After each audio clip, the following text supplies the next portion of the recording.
Hello everyone. I am here trying to do a quick May wrap up. I read 8 books in the month of May, mostly rereads. 8 books per month is still a lot of books to read, so I'm pretty proud of myself for accomplishing that. And since the weather being so nice, it's kind of a surprise that I even read that much. These are all of the books that I read in May. Yes, I have done this to my hair. Don't worry, next time you see me in a video, my hair will be pink. So we're going all in on this, experimentation thing. The first category of books that I'm going to discuss are all the books I reread. It's just a month where I just really didn't feel like picking up anything new. I was kind of in a weird reading mood, so let's just talk about all the books I reread and then we can get on to the new stuff. So first, let's talk about The Kiss Quotient by Helen Hoang. This is a romance novel about Stella Lane, who is an econometrician with Asperger's, and she feels like that she has no experience in the dating world and is bad at sex. So she hires Michael, who is a male escort, to teach her how to be a good girlfriend and how to have good sex, and they fall in love, and it's very cute, very steamy, and I ended up giving this book 4 stars again. So the first time I read it, 4 stars. Second time, I'm sticking with my original rating of 4 stars. I still really enjoy this book.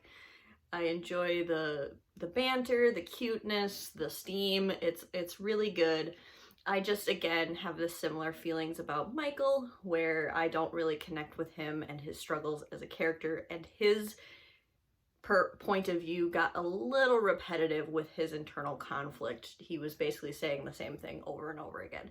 So that's just why I gave it 4 stars. Now this next book, I also gave 4 stars, but I need your help. So I reread Rebel of the Sands by Alwyn Hamilton. So I have a little bit of a story with this one. So when back in 2015, I read An Ember in the Ashes by Sabaa Tahir and fell in love with that fantasy. So I was desperately looking for more fantasy that was kind of inspired by the Middle East. And I saw this book in the bookstore, not in 2015, but like later.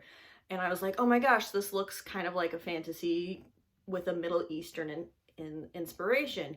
And I picked it up and I devoured it in one sitting. Thought it was great, had a good time, when I first read it. And then the sequels came out and I purchased the sequels. But what happened is I found out that the author is white and she was writing characters that were Middle Eastern, and I just had this weird feeling about it. And I was trying to decide if I had a good enough time reading book 1 to continue reading the series. I'm still not sure. My sister read this series and she really loved it, so I kind of want to connect with her on that level. But I reread this month and again had a good time. I gave it 4 stars. But the plot is very, stereotypical of YA about 5 years ago.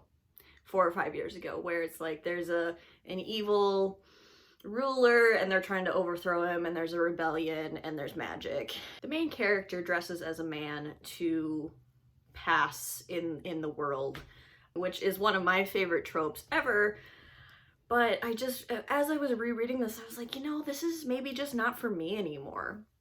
And maybe that's it, because I started reading book 2 and I ended up DNFing it at like 15% because I was like, I just have weird feelings about it and I don't know if this is just my type of YA story anymore. So if you've read this series, I've got book 2 right here. Yes, there was a cover change. So if you've read this series, let me know if you think it is worth finishing or if I'm fine to just let it go and be its own thing.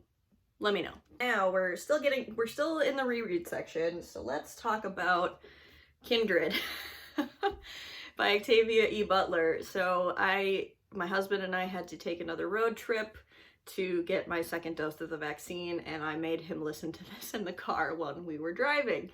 And I guess I traumatized him a little bit with this book because he liked it. He liked it a lot, but he was so angry at all of the characters in this book that at the end of it, he's like, I really liked it, but I have complicated feelings about this book. And I couldn't agree more with his assessment.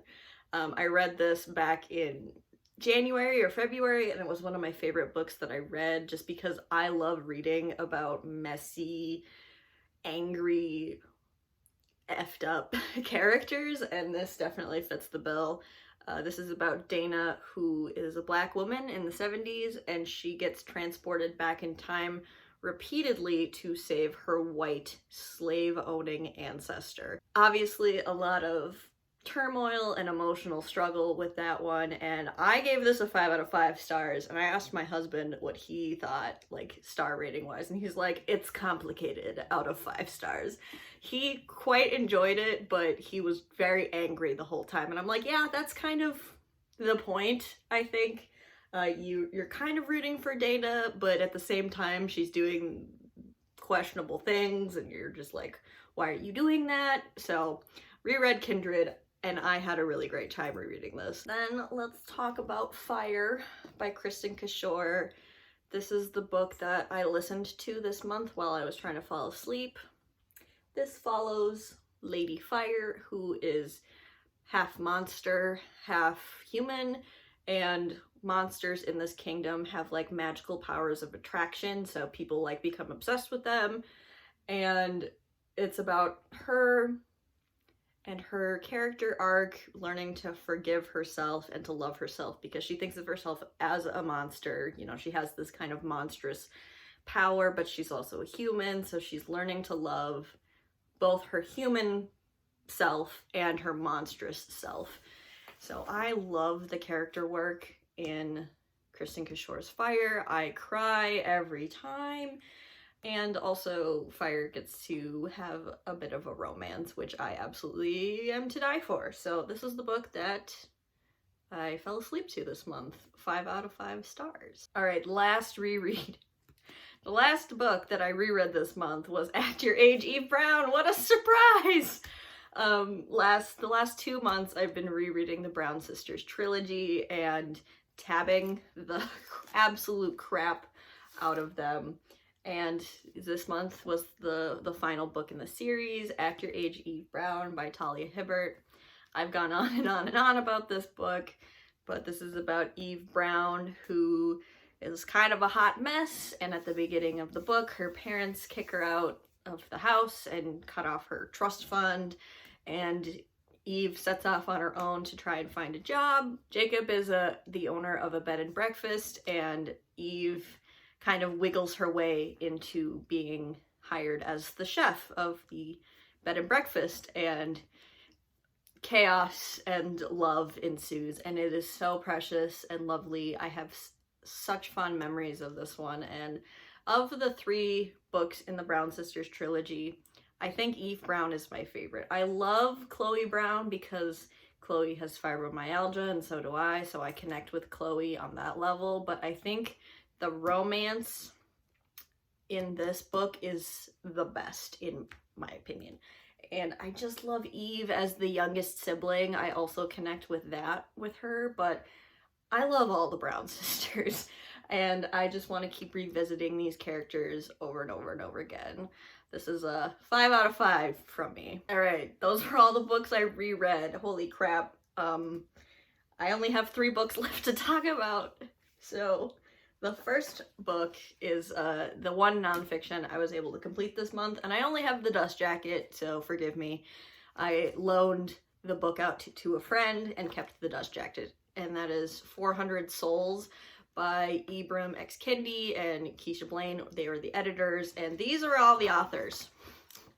There are 80 contributors to this nonfiction, and what this is really what the title says, which is a community history of African America from 1619 to 2019. And what this is each of the authors and the contributors to this anthology, nonfiction, took a span of 5 years and took, 1 to 5 pages of text to talk about that span of 5 years or an event that happened during those 5 years, and in their own style. So this is really a sweeping narrative tale of the African American experience from 1619, when Africans showed up, were brought to America for the first time, to 2019 and today, really. And this right here, a masterpiece. I'm kind of flabbergasted as to how excellent this was and how important this type of narrative is. I'm doing my best to be an anti-racist and learn more, and listen to Black voices and other POC voices and listen to them when it comes to their own experience. And I think this is an excellent, perfect place to go. I read this physically, and I was highlighting and looking things up and making notes in the margins and making tabs and everything, because I was just learning so much about things that I'd never heard of before and perspectives that were just really impactful to me. And I really recommend this book. It's long, it's about 400 pages of text, and then there's like 100 pages of notes, of bibliography, of information, and little like author's notes about each of the contributors. So it's a hefty tome, but I think this type of narrative and work is so important, and it was so well done that I can't recommend it highly enough. I gave it a 5 out of 5 stars. The only thing that I didn't particularly like, execution-wise, there were some stories or some little chunks that were written in a way that I just didn't vibe with. I mean, when you have 80 writers writing in their own style, you're gonna find some writing styles that just don't connect with you as much. So, I mean, I feel like that's natural. And so that is my one critique, was that there were some chunks that I was like, I don't really connect with this writing style that much. But that was it. I thought this was amazing and incredibly powerful, so I highly recommend this book if you are interested. This does check. All right, the last 2 books I have to talk about, I actually did a little bit of a vlog for, so I will link that above. And that is Once and Future by Amy Rose Capetta and Corey McCarthy, and its sequel, Sword in the Stars. I binge read this duology and thought it was great. This is a sci-fi, gender-bent retelling of King Arthur in a young adult context. And I thought this duology was great. I really enjoyed it. So I gave both books 5 out of 5 stars. I'm pretty sure. I just had a really good time. I wasn't expecting this to be groundbreaking, but this is so queer, and this has such a fun adventure that I was really impressed and surprised, and had just a lovely time reading this. So I ended up loving it. And I don't know if this is a critique, but if you're expecting a lot of sci-fi elements in this duology, this is more fantasy than sci-fi. So yes, it's set in a distant future, it is set in space, but book 2 is almost primarily set on old Earth. There's a time travel element, and the plot is all resolved with magic, not with technology. So, Merlin is a big character and gets his own perspective in both books, and obviously Merlin is a magic user, and so that is, I guess, it's not really a critique, it's just setting your expectations. So while I say this is a young adult sci-fi, I would almost classify it as a young adult fantasy, just set in a dystopian science fiction future, if that makes sense. But I thought this was so fun. This is so queer, and I love King Arthur retelling, so maybe I'm biased, but that's what book reviews are. And if you want to see my live reactions to reading book 1, you can check out my vlog. Those were all the books. Those were the 8 books that I read this month.